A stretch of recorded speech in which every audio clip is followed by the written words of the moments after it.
The world moves with a rhythm that does not pause for your sorrow.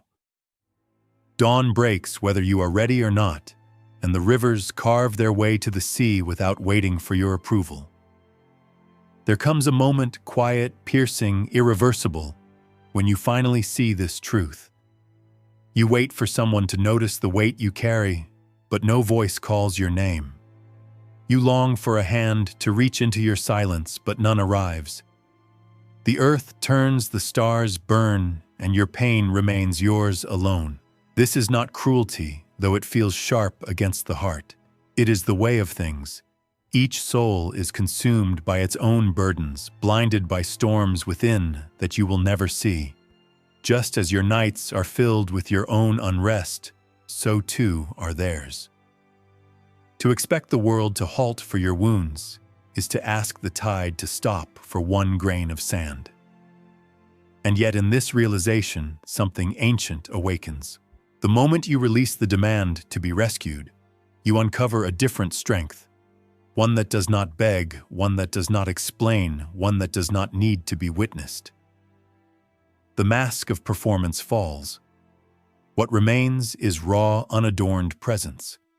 You are not powerless in this indifference. You are being shown a passage from longing for recognition to standing in your own fire. When no one arrives, you arrive. And that is where becoming begins. The moment the performance ends. You have spent long years rehearsing for an audience that never came. Each gesture, each carefully chosen word was offered like incense toward unseen gods, yet no altar answered. At first, you mistook the silence for rejection. You believed the absence of applause meant you had failed. But slowly the truth revealed itself. There was no audience, only shadows of your own expectation. This is the hour when the performance collapses. It does not shatter with noise. It erodes like stone in rain. The mask that once fit snugly begins to feel heavy. You carry it not out of devotion, but out of habit. Then one morning, without fanfare, you set it down. And in that unremarkable act, the weight vanishes. Loss is often mistaken for cruelty. When others do not see your tears, it feels as though you are diminished. But is the mountain diminished because no one climbs it? Does the ocean lose its depth because no eye can sound it? Value does not depend upon witnesses. You were not born to live as evidence for another's comprehension. When the performance ends, sorrow comes first. You feel the chill of being unseen, as if a cloak has been stripped away. Yet beneath the chill is clarity sharp as winter air. For the first time you sense what has always been there. Your life belongs to you alone. Not to their gaze, not to their judgment, not even to their care. What follows is not bitterness, but ignition. A flame stirs in the hollow where applause once echoed. It is quieter than pride, steadier than longing. It does not ask to be recognized, for it is content to burn. This is the strength the ancients revered, the fire that survives without fuel from others. Here you are introduced to a different kind of freedom. You are no longer chained to the hope that someone will step into your silence and name your worth. You no longer wait in the half-light of expectation. You move because movement itself is sacred. You endure because endurance itself is noble. The world is indifferent, yes. It will not kneel to your wounds. But why should your strength depend on its gaze? Iron is forged not under pity, but under fire. Rivers carve valleys not because they are cheered, but because they persist. So too with you, your worth is not a gift. It is a force. The moment the performance ends, you stand in a new space, vast, unmeasured, and strangely still. At first it feels empty, but soon you recognize it as your own. Here you need not prove. Here you need not be explained. Here you are both witness and warrior, both traveler and destination. And so the curtain falls not with applause, but with silence. And in that silence you hear for the first time the voice that matters, the one that has always spoken beneath the noise, your own. 2. When expectation dies, power breathes peace, does not come when life is easy. It comes when you endure what once seemed unbearable. At the heart of suffering lies a hidden contract. You believe that if you hurt enough, someone must see, someone must answer, someone must come. But the contract was never signed. The world did not agree to it. You wrote it in secret with invisible ink, and now you hold a parchment no one else can read. Expectation is a subtle poison. It whispers that recognition is owed, that compassion is guaranteed, that your trials will be weighed and honored. But each time the silence deepens, each time your cry is met with nothing but the echo of your own breath, the poison works deeper. You wait, you delay, you freeze, believing that tomorrow someone will arrive with permission to continue. But what if no one comes? This is the sharp blade of truth. The day you bury expectation is the day you inhale your first breath of freedom. It cuts, yes, it severs the dream of being rescued, but it also releases you from the chains you forged with your own longing. You begin to move not for their gaze, not for their blessing, but for the simple sanctity of movement itself. The Stoics knew this well. Marcus Aurelius reminded himself, "Do not waste what remains of your life in speculating about your neighbors." He understood that every moment spent waiting for others to grant you worth is a moment abandoned. When expectation dies, what remains is the present, the only ground you will ever stand on, the only fire you will ever tend. It is not cruelty that no one stops for your sorrow. It is the law of life, the same law that turns seasons, that pulls rivers to the sea, that bends the grass beneath the wind. Each person is caught in their own storm. Just as you have rarely seen the full weight of another's pain, so too will yours pass unseen. But this is not emptiness. It is liberation. To move without needing witness is to walk as the mountain walks, as the sea moves, as the flame burns. You exist by your own force, not by another's gaze. What greater power could there be than this, to be carried by nothing but your own will? Expectation is the husk. Power is the seed inside it. When the husk splits, when the old dream dies, the seed takes root. Quietly unseen, it begins to grow. And that growth is yours alone, untouched by their neglect, untouchable by their judgment. So let the contract burn. Let the ashes scatter. With its death, you are unbound. You do not need to be seen to walk. You do not need to be chosen to rise. Power begins where expectation ends, and in that breath, your first unborrowed breath, you begin to live. 3. The ocean of other lives. The sea never pauses for a single wave. Its tides rise and fall by laws older than memory, and whether you rejoice or grieve, the water does not stop to console you. So too with human lives. Each person you pass is bound to their own currents, pulled by storms you cannot see, drawn by undertows you will never chart. When you were young, you believed pain must be visible. If you suffered enough, surely someone would recognize it, as if grief were a beacon shining through the night. But the truth is harsher. Most eyes are fixed inward upon their own wounds. The stranger who walks beside you on the road carries a weight you will never touch. The friend who forgets your silence has been swallowed by their own. Everyone is both vessel and storm. This is why the hope of being endlessly understood dissolves like foam upon the shore.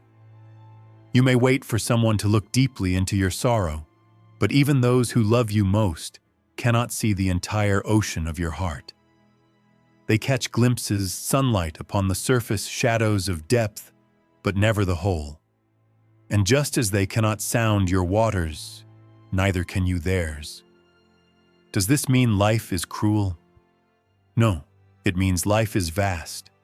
Each soul is a sea unto itself.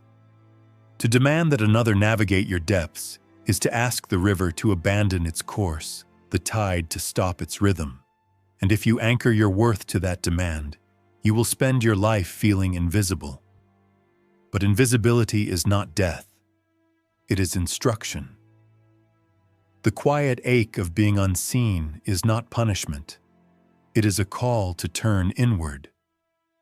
To see yourself with the clarity you once begged from others. To discover that your value is not diminished by lack of witness any more than the ocean's depth is lessened when no sailor plumbs it. There is unease in this sharp and restless. You long to be known, and instead, you are left with silence. Yet within that silence, the waves continue their eternal work. They carve cliffs, shape coves, move mountains of stone without applause, without witness. So too can you. The ocean does not ask to be understood. It simply endures. And in its endurance lies its majesty. 4. The first freedom stop. Waiting. How many seasons have you frozen hoping the world would pause with you? You stand at the threshold of your own life, listening for footsteps that never arrive. Each day becomes a vigil, each breath a question. Will they see me now? Will they give me permission to begin? And so the years pass heavy with delay. But time is not merciful to the waiting. It keeps its pace indifferent to your hesitation. The river flows whether or not you choose to drink. The dawn comes whether or not you open your eyes. To postpone your life for recognition is to let the flame wither before it burns. There comes a moment when you must break the ice yourself. When you no longer wait for the door to open, but push it with your own hand. This is the first freedom, not to be carried, not to be blessed, not to be chosen, but to walk forward for reasons that belong only to you. The Stoics spoke of this as the beginning of discipline. Not a grand declaration, but a single decisive act. I will not delay my becoming until someone else approves it. In that act, you are no longer hostage to silence. You are no longer frozen in the hope of witnesses. You move because movement itself is sacred, because to remain still is to betray the life entrusted to you. Consider the tree that grows in solitude on a barren hill. No gardener tends it. No crowd admires it. Yet its roots descend, its trunk strengthens, its branches reach. It does not wait for applause to justify its growth. Its very existence is its justification. So too with you. If no one names your worth, name it yourself. If no one signals the path, walk anyway. If no one grants you the right to continue, claim the right as your own. Freedom is not bestowed, it is seized in the instant you stop waiting. And when you take that step, the world does not change, but you do. The silence that once felt like exile becomes space. The absence that once felt like rejection becomes clarity. You discover that progress never required their blessing. It only required your decision. The first freedom is the end of waiting, and the end of waiting is the beginning of life. V. The gaze that makes boxes. You may wonder why unease creeps in when others ask, "Who are you?" It seems an innocent question, yet beneath it lies a subtle hunger. They are not searching for the vastness of your being. They are searching for a shape, a border, a box into which they may place you. It is easier for the mind to reduce than to behold. To call the ocean a blue field, to call the mountain a heap of stone. In the same way, others will name you by fragments, your work, your voice, your mistakes, your silence. They see not you, but their idea of you, an outline sketched quickly, so their world feels tidy. If you are not vigilant, you begin to live inside that outline. You accept the box as truth. You trim your edges to fit. You perform so that their idea does not shatter. And slowly the vastness within you withers to the size of their comprehension. This is why unease grows, because your soul was not born to shrink. You feel the friction between what you are and what they permit you to be. The eagle cannot fly if it consents to be measured as a sparrow. The Stoics warned of this subtle enslavement. Marcus Aurelius reminded himself daily not to waste life in speculation about neighbors. He knew that every moment spent performing for their gaze is a moment stolen from truth. So step outside the box. Tear the paper walls with your silence. Refuse to be folded into an image that makes sense to them but betrays you. The path of the philosopher is not to be legible, but to be real. And reality in its full weight cannot be simplified into a word, a label, a role. You are not their category. You are not their portrait. You are the vastness they could not bear to measure. Let them keep their boxes. You will keep your freedom. 6. The only witness. There is one presence that has never left you. One that has walked with you through every turning of the seasons, through storms and through stillness. It has heard the sound of your thoughts before they took shape as words, and it has felt the full weight of your grief long before a tear ever fell. That witness is you. This truth is unsettling at first. You realize that none have seen you completely, not parents, not friends, not lovers. They glimpsed the surface, they caught shadows and reflections, but only you have lived the whole. Only you have heard the secret arguments at dawn. Only you have carried the silent prayers no ear received. Does this mean you are abandoned? It means you have been entrusted with the rarest companionship your own. Within you dwells the one who cannot betray you, cannot leave you, cannot fail to recognize your sorrow.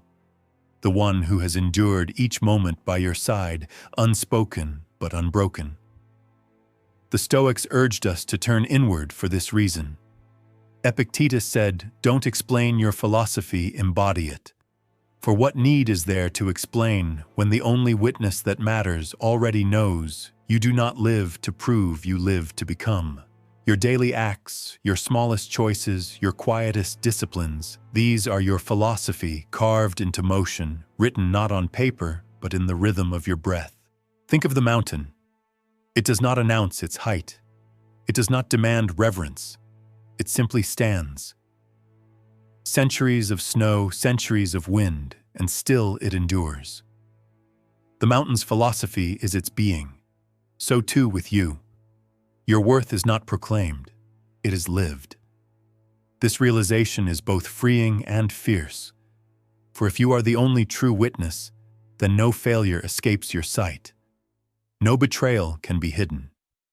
You know when you stood firm and when you faltered.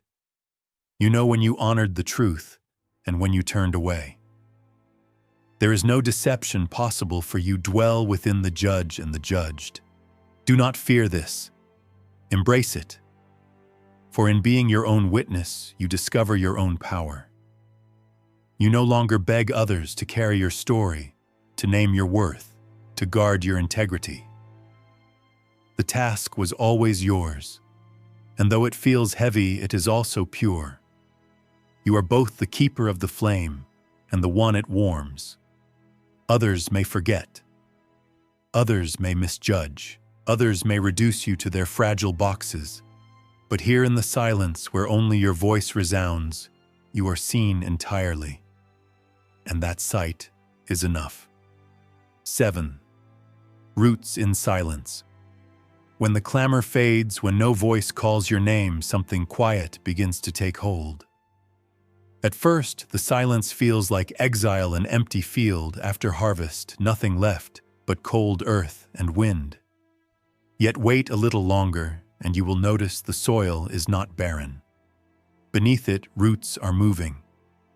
Silence has a way of deepening what noise cannot reach. In noise, you are pulled outward, responding, defending, performing. But in silence you hear the smaller sounds, the whisper of your own conscience, the steady rhythm of your breath, the faint pull of what you truly desire. These are not loud things, but they are real, and they are yours. The ancients understood that growth is often unseen. A tree adds a ring each year, not in thunder, but in silence. No one counts it, yet it strengthens the trunk against storms. The river carves valleys not by one great flood, but by countless quiet strokes day after day. So too does your soul grow, not by moments of spectacle, but by the unseen decisions you keep in silence.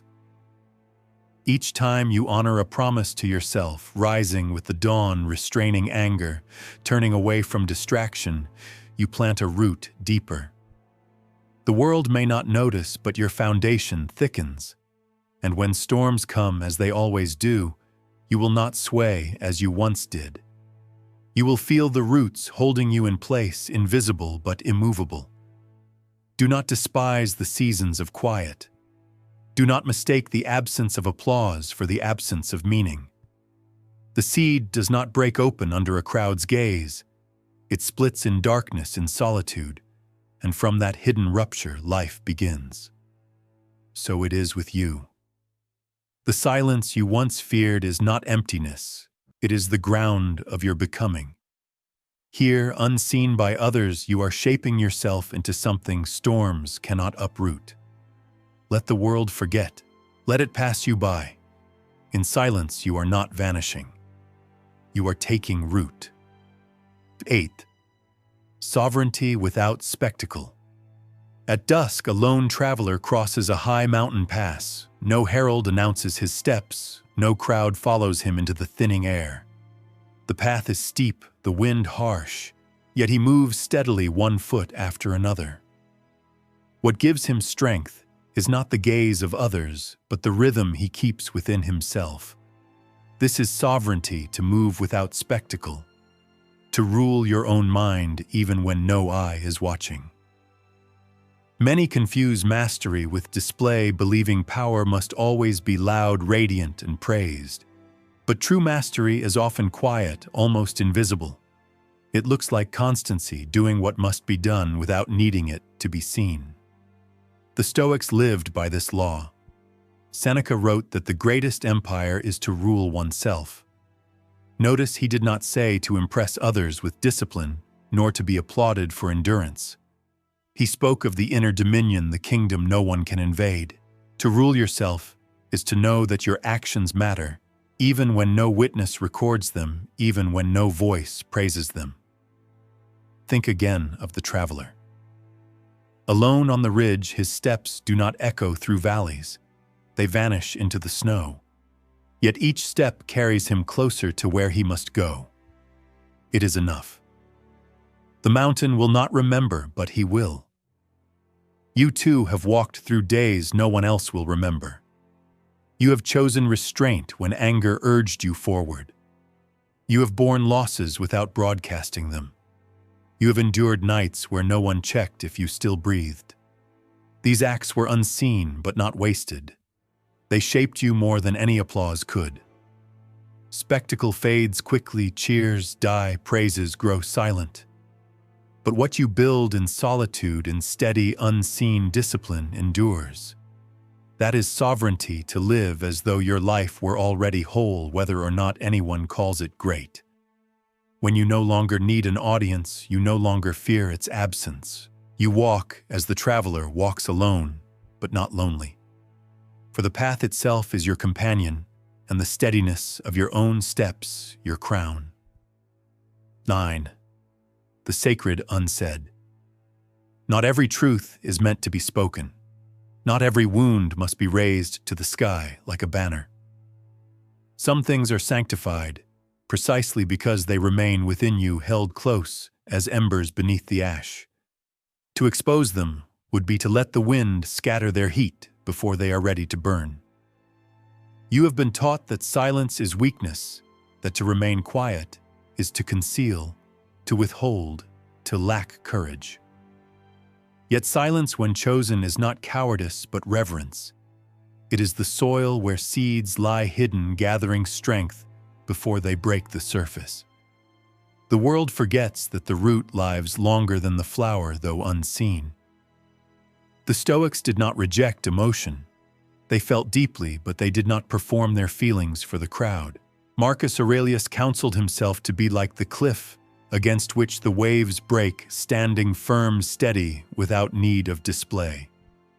The cliff does not announce its endurance, it simply endures.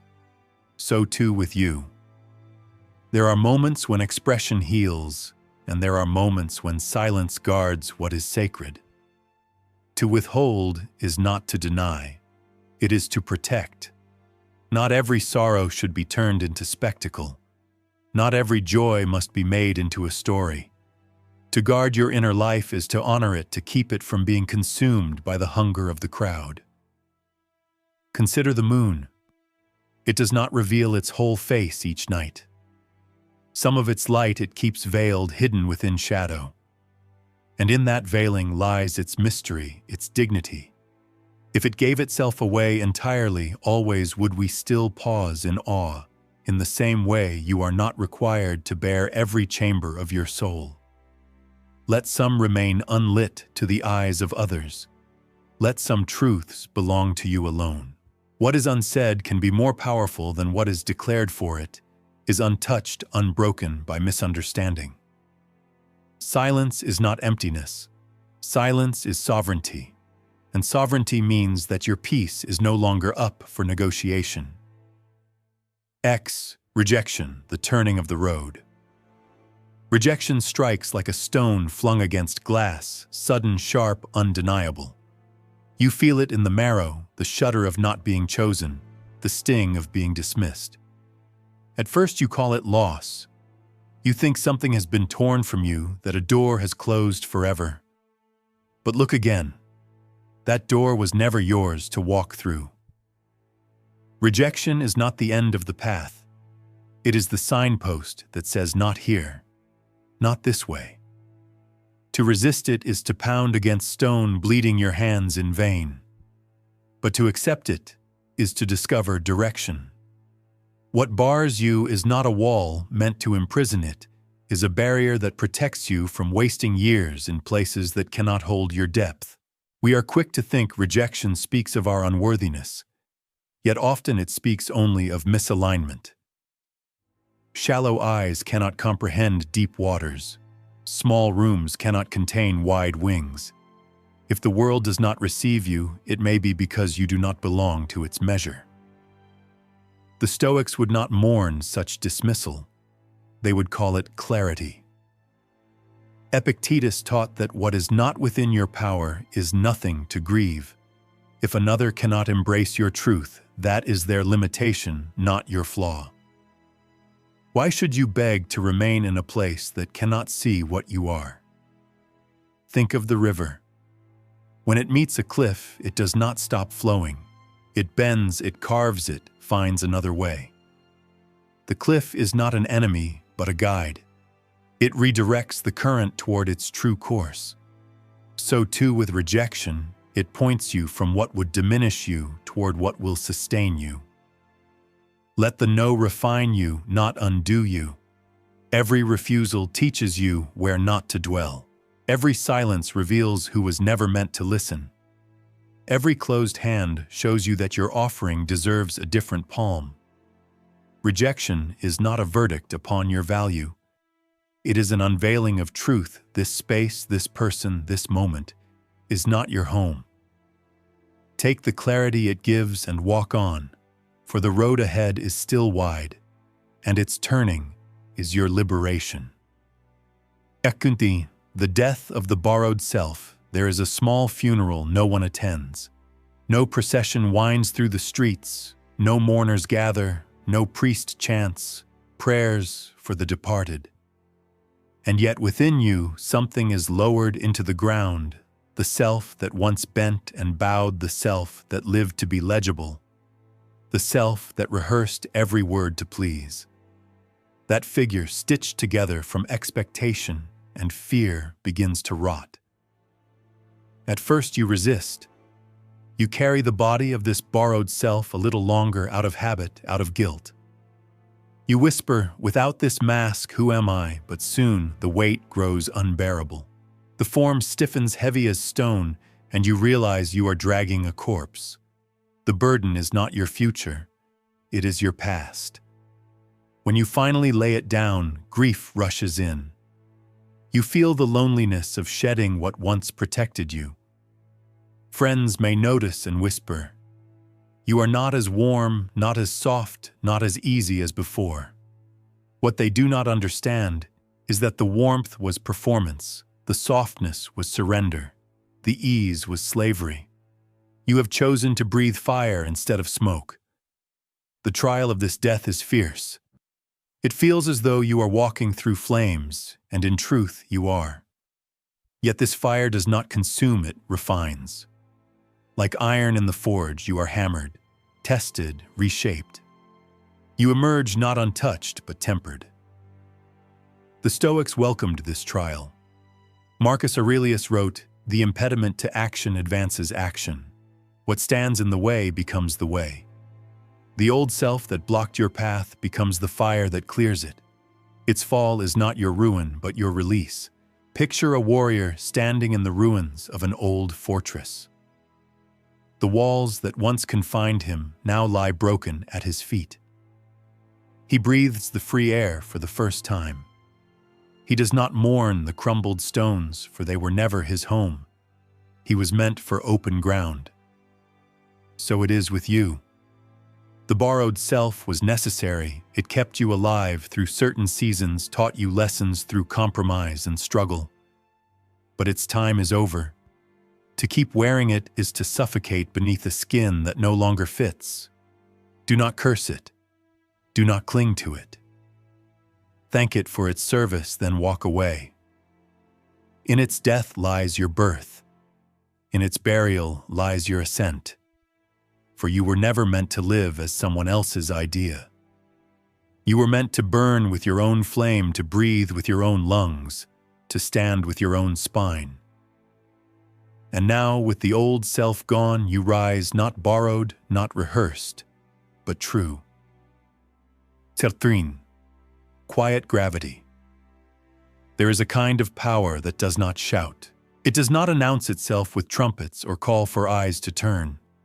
It arrives like dusk settling on the hills, unhurried, inevitable, undeniable.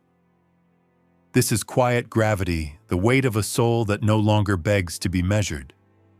When you stop chasing recognition, you discover something rare. You are no longer tossed about by approval or destroyed by indifference. The world may cheer, the world may jeer, yet you remain.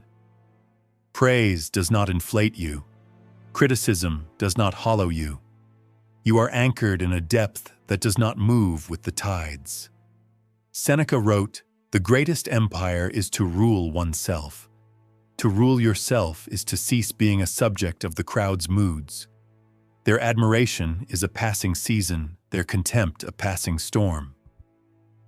But your dominion, your clarity, your restraint, your discipline, this is an empire without walls, without borders, without end.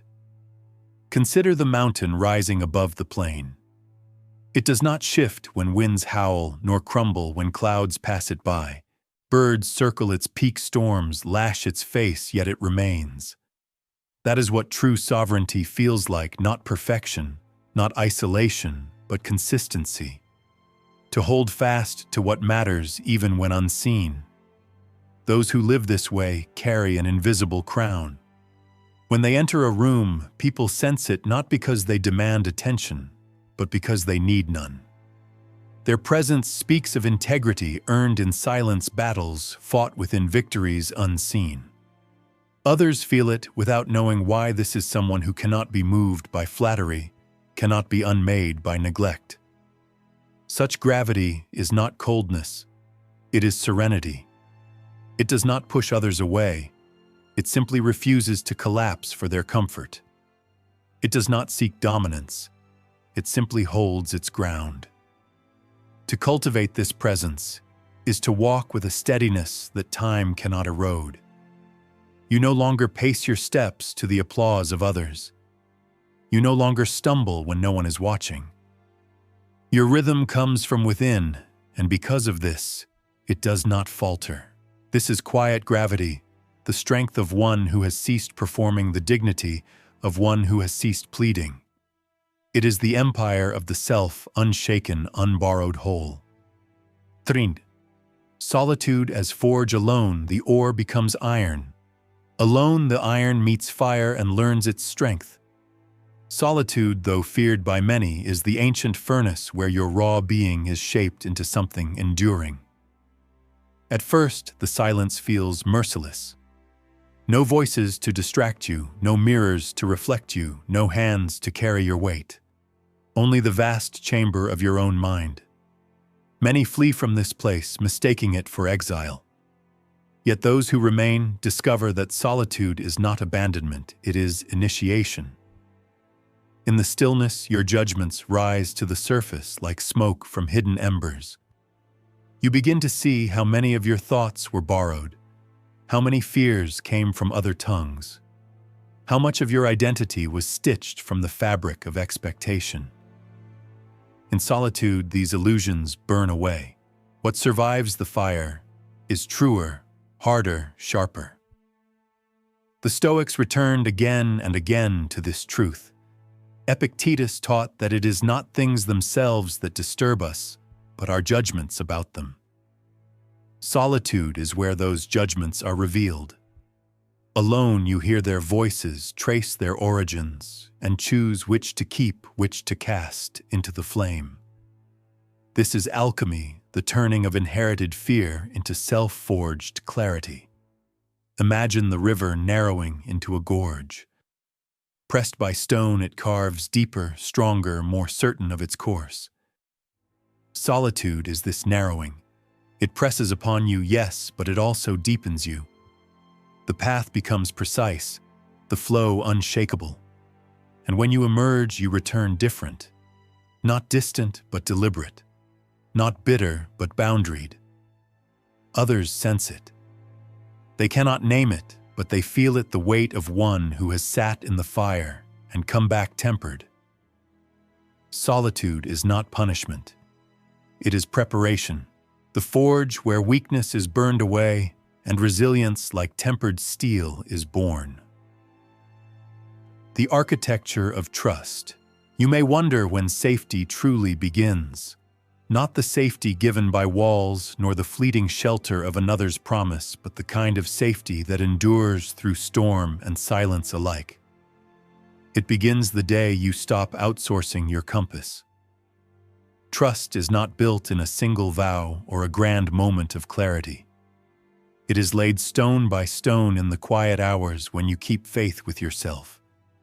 Each time you rise when you said you would, each time you refuse the indulgence that weakens you, each time you honor the truth, though no one applauds you, place another stone in the foundation.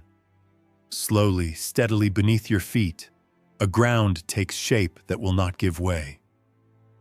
The ancients knew this discipline as freedom.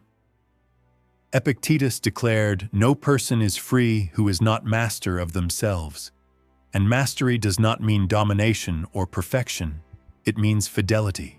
To be faithful to what you know is right, even when ease whispers another way. Think of the craftsman shaping a temple pillar. With every chisel strike, the form becomes clearer. The pillar will hold weight not because of ornament, but because of patient labor, blow after blow. So too, your character. It will bear storms not because others support it, but because you have worked it into something unshakable. In time, you begin to feel it, a quiet confidence, a roof above you, built not of another's assurances, but of your own constancy. You begin to lean upon yourself without fear of collapse. And this leaning becomes peace. The world will shift. People will come and go. But the house you have built within pillars of discipline, walls of clarity, roof of restraint will remain. And in that house, you will finally rest. 18. The sovereign house. Stop renting your worth to the seasons of others. Stop offering the keys of your soul to hands that do not know its chambers. You were not born to wander forever as a guest in your own life. You were meant to build a house and to dwell within it as sovereign. What is this house? It is not made of stone, yet it is firmer than marble. Its pillars are discipline habits held when no one is watching. Its walls are clarity truths you refuse to betray even when it would be easier to bend. Its roof is restraint, shielding you from storms of anger and winds of distraction. Once raised, this house does not tremble with every gust of opinion. When storms arrive, and they will, the unprepared scatter, but you remain within steady as the flame upon the hearth. The thunder may roar, the rain may lash, yet your foundation does not shift. For it was not built by applause nor weakened by neglect. It was carved from your own resolve. The Stoics called this freedom to live by inner law, not by the clamor of the crowd. To be one's own structure, Marcus Aurelius reminded himself. Waste no more time arguing about what a good person should be. Be one. The sovereign house is the embodiment of that command. You do not debate its strength, you live inside it. Imagine a traveler in the desert nights of sandstorms raging. Those without shelter stumble and collapse. But the one who built their tent with care, who secured each rope and pole, endures. Dawn finds them still standing. So too with you, when life's tempests pass, you will not be broken, because you have become your own refuge. Do not delay the building. Do not wait for another to hand you blueprints. The materials have always been within you: discipline, clarity, restraint. Use them. For each day you delay, you stand roofless beneath gathering clouds. Raise the house, dwell within it, and know at last what it means to live as sovereign. 16th, in the unteachable presence. There comes a moment when what you are can no longer be named, not because you have become obscure, but because you have become whole. Wholeness cannot be reduced to a label nor explained in fragments. It is felt like the weight of stone, like the hush before dawn. You no longer translate yourself for others. You no longer offer explanations for your distance, your choices, your silence. What once required defense now simply is. And this is what unsettles people. You have ceased to be predictable. You are no longer arranged into a tidy story that can be told in their language. At first, they will call you cold. They will say you have changed. In truth, you have only withdrawn from a theater you never agreed to perform in. The noise of justification is gone, and in its absence rises something rarer: presence. This presence cannot be taught in words. It is forged in nights when you did not collapse, though every part of you wanted to. It is shaped in hours when no one thanked you, yet you continued. It grows each time you refuse to betray your own compass, though it costs you comfort. The Stoics knew this presence well. Epictetus urged, "First say to yourself what you would be, and then do what you have to do." When you live this way, your presence ceases to be commentary. It becomes embodiment. People feel it before they understand it. Like the mountain that does not announce its height, you stand. Like the fire that does not explain its heat, you burn. What you are cannot be argued for, it is lived. This is the unteachable presence, a clarity that needs no witness, a weight that does not ask permission, a truth that simply endures. 17th, return to the source. At last, the long night begins to thin. The horizon softens and a pale silver line divides the dark from the light. You stand at the edge of this dawn, realizing that the care you once hunted in distant eyes was only a shadow cast by your own forgotten flame.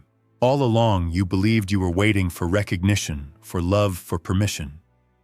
Yet the truth rises with the morning: you were waiting for yourself. waiting to return to the place you abandoned when you traded your worth for applause.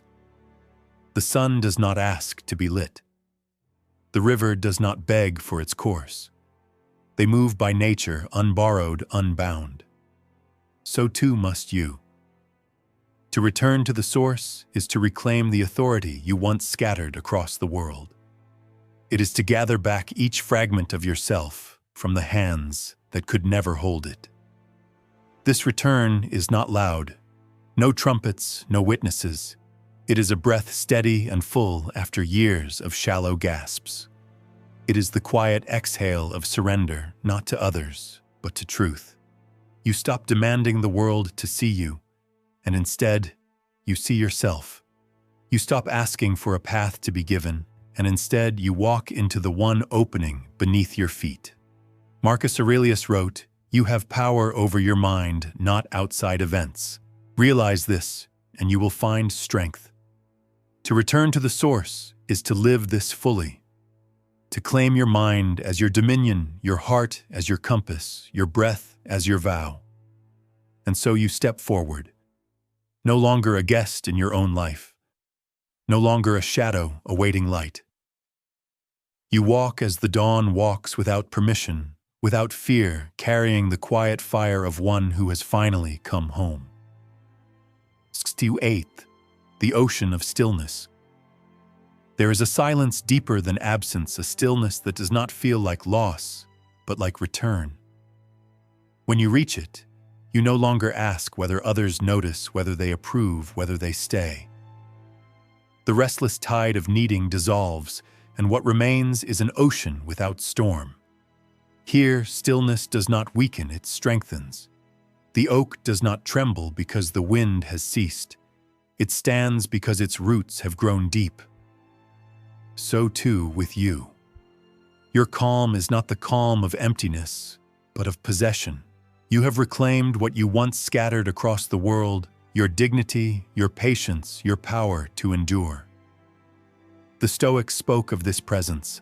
Seneca wrote, "We suffer more often in imagination than in reality." Stillness exposes this truth. In the quiet, you see how many fears were phantoms, how many hungers were borrowed, how many battles were never yours to fight. And in seeing this, you are freed. Do not mistake this ocean for detachment. It is not that you cease to care, it is that you cease to be consumed.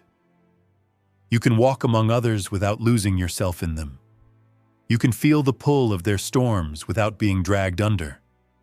Your peace is no longer up for barter, no longer subject to the noise of the marketplace.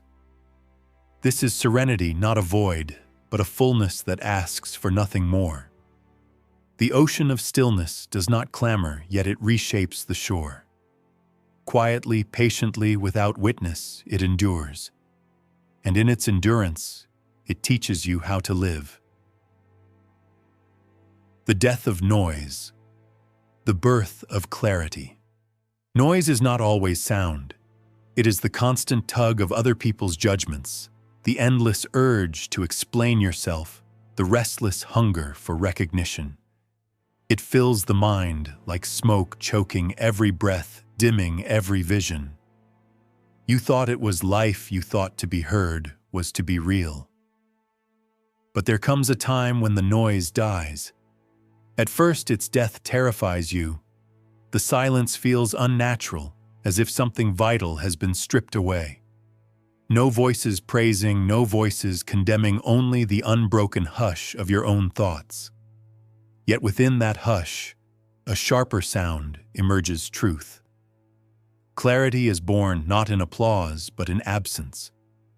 When no one interrupts your silence, you finally hear what is beneath it. You discover how much of your life was shaped by shadows, how often you mistook distraction for meaning, how long you delayed because you were waiting for someone to nod. In the quiet, those illusions crumble. The Stoics understood this unveiling. Marcus Aurelius wrote, "Waste no more time arguing about what a good man should be. Be one." The world's arguments, the noise of their boxes and names, all of it scatters like dust in the wind. What remains is the simple clarity of action, to live, to be, to move forward without needing the echo of approval. Imagine a lake after storm. For days the surface was broken by waves, muddied by rain. But when the tempest passes, the water clears, and suddenly you see to the bottom the stones, the roots, the fish gliding slowly in their element. The clarity was always there, but noise concealed it.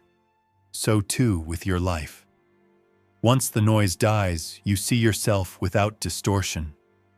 Not as they imagined you, not as you performed to please, but as you truly are, raw, unpolished, whole. And from this vision, strength arises. Noise collapses, clarity remains. And in clarity, the path ahead gleams quiet, simple, undeniable. The grounded flame fire is wild when untended. It leaps, devours, consumes all in its path. But when contained within stone, when given shape and purpose, it becomes the hearth, warming, guiding, enduring. So too with your strength. You have walked through storms, through nights without witness, through refusals that cut like blades. Each trial threatened to scatter you like sparks in the wind. Yet you endured, and in enduring your flame changed. It no longer rages blindly for attention. It burns with steadiness, anchored in the ground you have claimed as your own. This is the paradox of the fiery soul. It is fiercest when it no longer needs to prove itself. A flame that dances for applause dies quickly, but a flame that burns for itself, for the truth it carries, outlasts the seasons. The Stoics knew this. Epictetus said, "Don't explain your philosophy, embody it. To embody is to become the fire, not the smoke." Think of the warrior who returns from battle scarred but standing. The world sees the scars and calls them weakness, but he knows they are proof that his fire endured the trial and was not extinguished. His strength is not in having avoided the flames, but in having walked through them and remained whole. So too with you. Every loss you carried, every silence you survived, every rejection that redirected you, these did not put out your fire. They grounded it. They gave it roots like coals deep in stone, glowing long after the surface seemed dark. Your flame is no longer fragile. It does not beg for kindling from the hands of others. It carries its own fuel, discipline, clarity, resilience. This is the grounded flame, not a blaze that consumes, but a steady fire that endures, that lights the path that refuses to die. And from this fire you walk forward, not with spectacle, not with noise, but with the quiet force of one who cannot be unmade. True autonomy. Stop needing care to feel strong. Strength is often mistaken for the ability to command others, to win their support, to be surrounded by voices that affirm. But this is not strength, it is dependence painted in brighter colors. The truth is, harsher, cleaner, you are strongest when you no longer require the world to steady you. How many times have you delayed your becoming because you waited for care? You told yourself, when they notice me, I will rise. When they bless me, I will begin. When they return, I will continue. And so your life stood still, held hostage by absence. This is not freedom.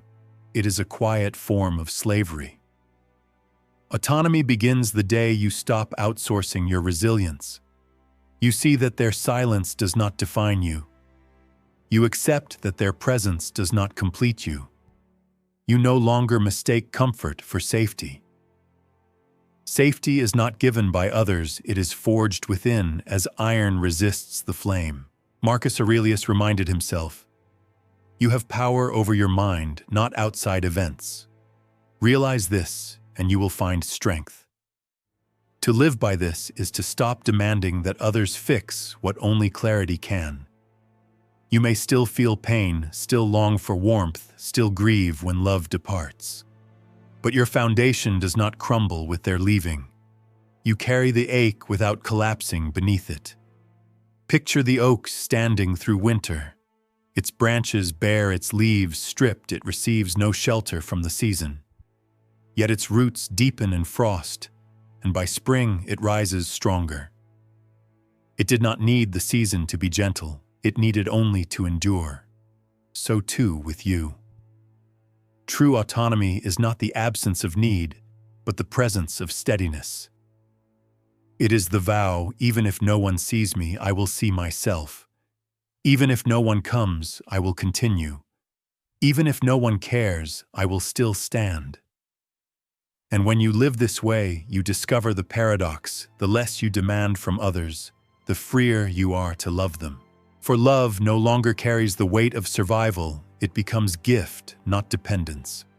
This is strength, not brittle, not loud, but calm authority, rooted in the one thing: you never lose yourself. The mirror within. All your life you searched for mirrors in other eyes. You longed to see yourself reflected in their praise, their tenderness, their understanding. Yet every reflection was partial, distorted, fleeting. Some saw only your surface, some only your weakness, some only the fragments that suited their vision. None revealed the whole of you. There comes a moment when the outer mirrors shatter. At first it feels like loss, as though you no longer exist without their gaze. But in the quiet left behind another mirror emerges the one that has been with you since your first breath. The mirror within. This mirror does not flatter. It does not bend truth to soothe you. It shows you as you are, the scars unhealed, the strength unspoken, the contradictions unresolved. And yet it does not condemn.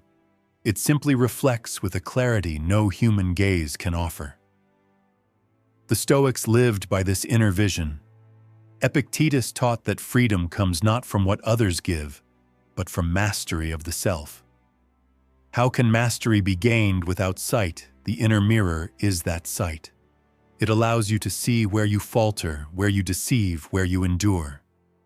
To stand before it each day is to walk in honesty. Imagine a lake at dawn. No wind disturbs its surface, no hand stirs its depths. In its stillness, it reflects the sky as faithfully as the sky reflects itself. So too does your inner mirror. When your mind is calm, it reveals the heavens within you, unbroken, unclouded. This is why solitude matters.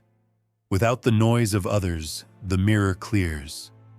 You cease to seek yourself in fragments outside and begin to behold yourself whole within. And in that reflection, you no longer ask the world to tell you who you are. You see it, you know it, and you walk with it. The mirror within is the truest witness. And when you learn to look into it without fear, you discover not only who you are, but who you were always meant to be. 43. The untouchable core. There is within you a place no hand can reach, no wound can pierce, no storm can overturn. You may forget it in the noise of the world, you may cover it with masks and bargains, but it remains an untouchable core, quiet and steadfast. Life has struck you many times. Loss has stripped you. Bare rejection has cut you deep. Solitude has weighed on your shoulders like stone. Yet beneath it all, something endured. What endured was not the image others carried of you, nor the praise you once pursued. What endured was the core, the flame that refused to die, even when the world turned its face away. The Stoics called this sovereignty of the soul. Epictetus reminded his students, "You may fetter my body, but my will remains free." Marcus Aurelius echoed, "You have power over your mind, not outside events." Both pointed to the same truth. There is a realm no enemy, no betrayal, no fate can conquer. That realm is your own judgment, your own choice, your own inner throne. Picture iron in the forge. Fire licks it, the hammer strikes it, yet the essence of iron remains. Each blow shapes it, but does not erase it. So too with you. Trials may scar your surface, may bend your form, but the core, your power to choose, to endure, to remain yourself, cannot be stolen. To remember this is to walk unafraid. For though the world may wound, it cannot reach the place where your dignity dwells. That is yours alone, unassailable, eternal. 34. The end of permission. How long have you delayed your own becoming, waiting for a signal that never came? You paused your steps until someone declared the path safe, postponed your voice until another invited you to speak, froze your life in the hope that approval would arrive like a torchbearer at your door. But no one came, and no one will. This is not tragedy. It is truth. And truth, when seen clearly, is liberation. For the day you cease waiting for permission is the day your chains fall. The Stoics urged us to claim this freedom. Epictetus said, "If you want to improve, be content to be thought foolish and stupid." Why? Because improvement cannot begin in the court of others' approval. It begins in defiance of it. The man who waits to be chosen is already conquered. The one who chooses himself cannot be touched. Think of the seed beneath the soil. If it waited for applause before breaking open, it would remain forever buried. Instead, it splits in darkness, unseen, uncelebrated, and from that rupture comes life. So too with you, your beginning will not be granted by the crowd. It will be seized in silence. The end of permission is the start of power. You do not ask, "Am I ready?" You declare, "I am moving." You do not ask, "Will they approve?" You resolve, "I will endure whether they do or not." Let the world misunderstand. Let them withhold their blessing. Your authority was never theirs to give. It has always been yours to claim. And when you do, you step into a life that no gatekeeper can bar, no silence can deny. The waiting ends. The living begins. Excerpt 5. The Quiet Empire. Empires of stone rise with banners, with trumpets, with blood spilled upon the earth. They dazzle for a season, then crumble into dust. But there is another empire, quieter, unseen by the multitude, yet greater than all the rest. It is the empire of self-rule. Seneca named it the highest dominion to govern your own soul. No army is needed, no throne of gold, no wall of marble. This empire is built in silence, through discipline kept when no one sees, through choices aligned with truth rather than applause. It is not shouted from rooftops. It is lived in every breath. Think of the mountain range.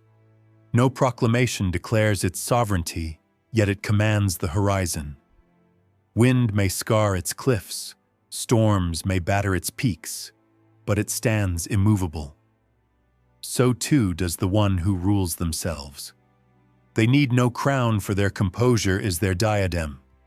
They need no army, for their discipline is their defense. This empire is not about conquest of others, but mastery of self. To keep anger bridled when insult provokes.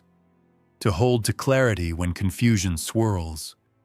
To walk steadily when the ground shakes beneath others. These are victories no history will record, yet they outlast every monument. The quiet empire does not collapse when applause dies. It does not sway when rejection comes, for its foundation was never built on shifting voices. It was built on the one thing that endures, the sovereign mind. And in ruling yourself, you discover a paradox. You become freer, yet also more unshakable.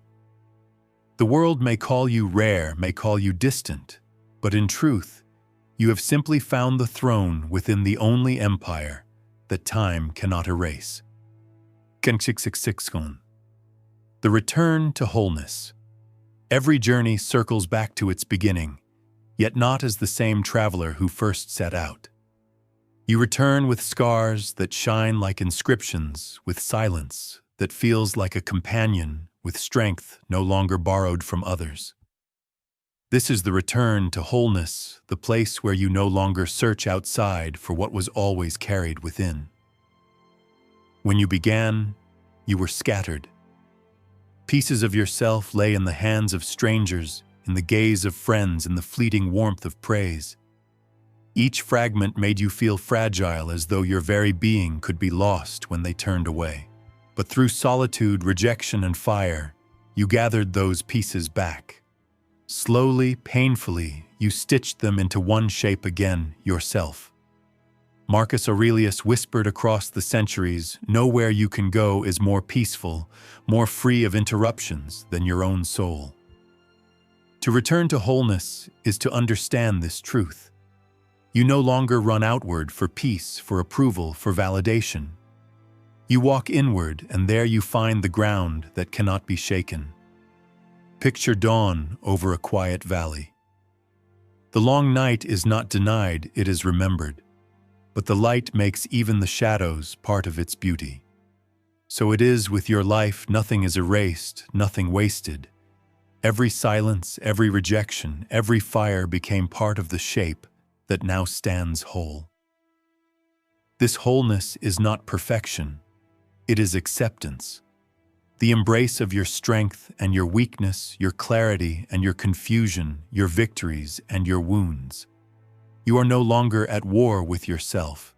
You are no longer split between the gaze of the world and the voice within. You have returned, not to who you once were, but to who you were always meant to be, whole, undivided, at peace. Epilogue, the final silence. At the end of all searching, there is not thunder, nor applause, nor the chorus of a crowd. There is silence, calm, steady, vast. You stand within it and realize this is not emptiness. It is fullness. It is you. The world still moves as it always has. The stars burn, the rivers flow, the voices of others rise and fade. But their power over you has dissolved. You no longer beg to be understood, no longer wait to be chosen, no longer measure your worth in borrowed mirrors. What remains is the sovereign self, the fire that endures without fuel from others, the mountain that stands without needing to be named. This is what the Stoics sought, what every trial pointed toward, the unshakable knowledge that your life is yours to live wholly and without permission. You will still stumble. You will still feel sorrow, still bleed, still long. But none of these will undo you. For at the center there is the core untouched, the empire unfallen, the flame unextinguished. Carry it quietly. Let your presence speak where words no longer suffice. Rule yourself, and you need not fear being ruled. Trust yourself, and you will never again be abandoned. The journey has been long, but you have arrived not at an end, but at a beginning. For wholeness is not a final state. It is the ground from which every step forward becomes true. In the final silence, you find not loneliness, but return. And in that return, you are free.